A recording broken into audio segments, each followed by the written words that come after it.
Chapter 135.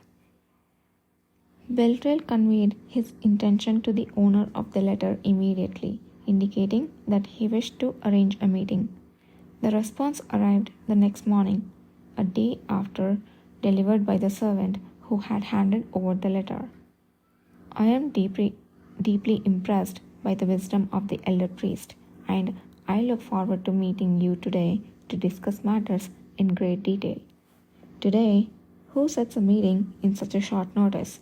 He was initially puzzled and annoyed, but remembering that the other party was a foreign emissary, he quickly regained the composure. Such an uncouth individual. Though the content of the letter was intriguing, Beltrell was not leisurely enough to accept such a sudden visit. After all, if the visitor came to the Apeto family residence and Beltrell chose not to meet him, that would be the end of it.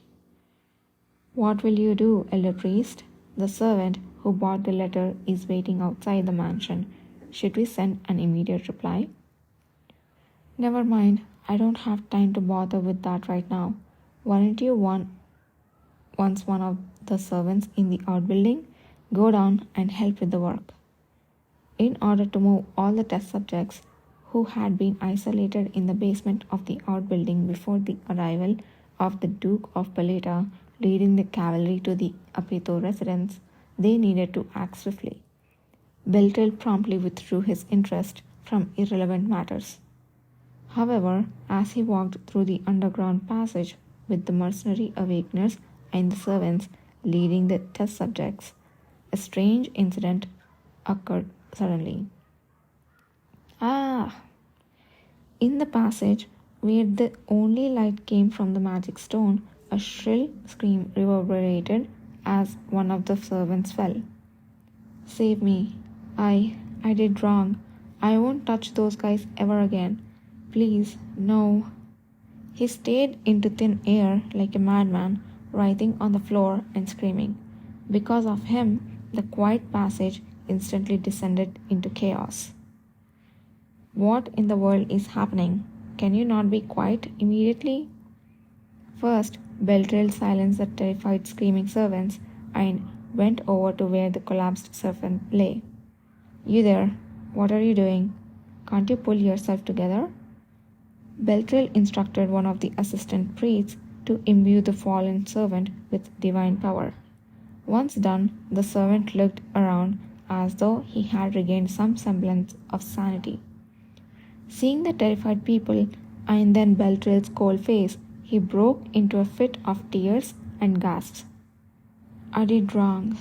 It's all my fault. Elder priest, please save me. Save me. Save you? What did you do wrong? I disobeyed your orders and I laid hands on those awakener bastards. The servant couldn't finish his sentence and fell again. This time, no one was able to use divine power on him. Like a puppet being controlled by a massive hand, the servant contorted his body weirdly. He drew a dagger from his waist, trembling violently, and in a flash, stabbed himself in the chest. The dying servant's eyes were wide open, as if he had seen something truly horrifying. What a pity. He died too quickly. This is why one should not talk carelessly.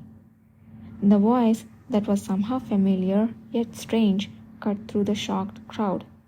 Recognizing the voice as belonging to the servant who had brought him the letter, Beltrell barely managed to respond. What are you babbling about? If you're a servant, act like one, and darn it, shaking in fear and speaking won't lend any dignity, elder priest. A servant, no, a strange man spoking at Beltrell, looking like a devil in the dim darkness. Only then did Beltrell realize that this man's face was not familiar. It was completely strange, and he felt shocked. Dark navy hair, a left face twisted red if it had been burned, and the right face that was in contrast cold and handsome. The moment he saw the man's left eye, unfocused and pale, he felt a sting in his stomach and his legs went weak. The man had surely been among Beltrail's group from the beginning, but when did he start to look like this? Even after reflecting on his memories, he couldn't find an answer. Beltrail only then realized that he couldn't be certain even of the servant's demeanor that he thought he remembered. The servant's name, his face, all were blurred as if someone had wiped away his memory. You, who on earth? What does it matter who I am? The man with the horrific scar smiled grimly, raising just one corner of his mouth. We are all gonna die here, anyway. Cocky bastard. What are you doing? Kill him now. Beltrail did not want to admit that he felt fear under the man's oppressive aura. He hastily ordered the mercenary awakeners to attack the man, but they disappeared without a trace before they could even approach the man. The shocked servants screamed and pointed their fingers. How can he kill so many people without leaving a trace? Perhaps those people never existed here in the first place. Is this magic? Or are you an awakener?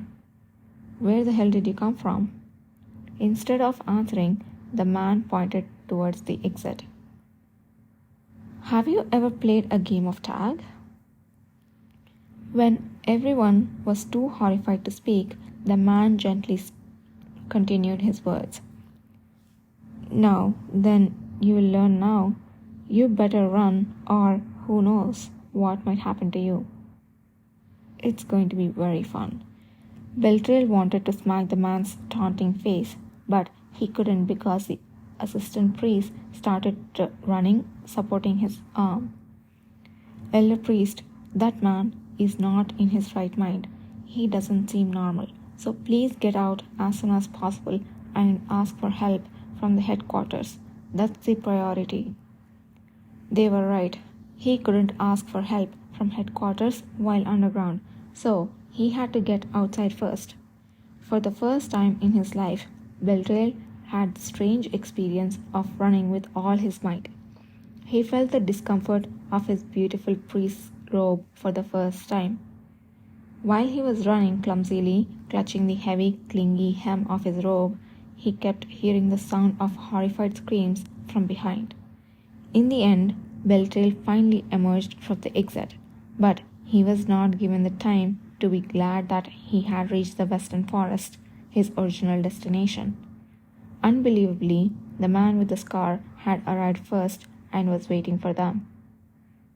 Haha, you look like you have seen a ghost. So, did you enjoy the game of tag? How the hell did you get here first? The way you abandoned even your cherished test subjects, fleeing as you did, was indeed impressive, Elder Priest.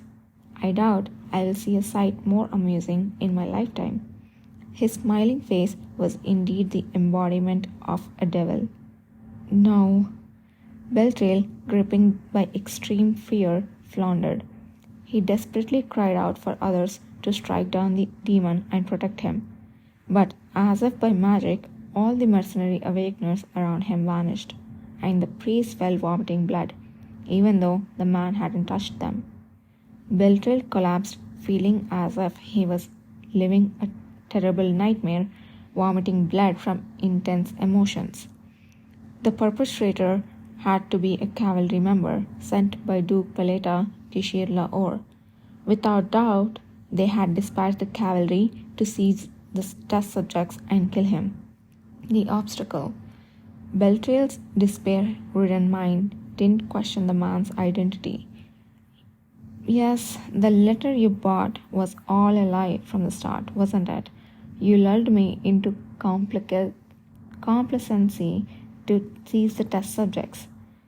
What did you do to my test subjects? Did you steal them from the underground tunnel, or did you kill them? Why so curious about what happened to those lives you discarded, Elder Priest? The man asked, seemingly genuinely puzzled. Overwhelmed by a sense of profound humiliation and anger, Beltrail coughed up a mouthful of blood. Regardless of securing those test subjects, you won't be able to kill me. Don't you know who I am? I am one of the elder priests of the Grand Temple from the Apeto family. Even if this incident comes to light, I can easily secure other test subjects and continue my research. But Duke Peleta would regret turning him and Apeto into enemies so carelessly. The man, upon hearing Beltrail's blood-soaked curse, chuckled softly and cocked his head, opening his mouth. That's all well and good, but there are a few things you have got wrong, and I think it's only fair I correct you. What nonsense are you spouting?